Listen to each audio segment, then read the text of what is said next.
Despite recent awareness and prevention efforts, sexual violence is still a widespread social issue around the globe.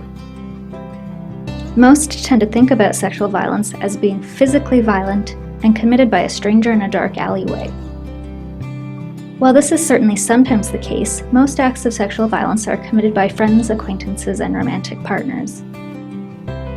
Sexual violence also doesn't have to be physically violent at all. It can include verbally pressuring, manipulating, or criticizing someone who doesn't want to have sex. Anyone can experience sexual violence, but it's most commonly committed by men towards women. In North America, up to 75% of women will experience some form of sexual violence in their lifetime. Prevalence rates such as this one have been hugely important in showing the extensiveness of this social issue, but little is known about women's actual experiences of sexual violence. Researchers from the University of Guelph in Ontario, Canada, sought to fill this important gap by interviewing women about their subjective experiences of sexual violence committed by dating partners. Participants had a wide range of experiences, from verbal pressure to physical force. The women highlighted that words hurt. Their partners didn't have to use physical force for these experiences to be harmful and upsetting.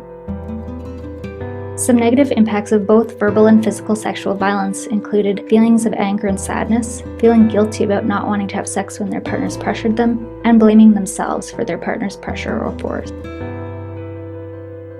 Many women saw their partner's behavior as selfish and controlling, but others made light of their experiences in ways that are consistent with cultural norms that justify sexual violence. For example, some minimized their experiences, including viewing them as a normal part of relationships. Others justified their partner's behavior based on things like male sexual needs.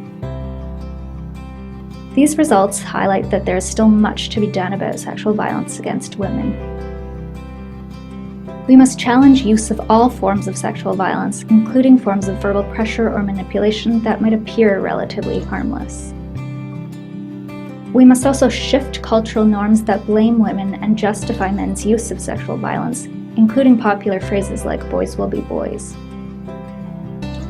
We must also teach young people how to navigate mutually consensual and pleasurable sexual experiences in their relationships. Women and folks of all genders and sexual orientations deserve the right to make free decisions about their bodies and to emphasize the need for their own desire and pleasure in sex.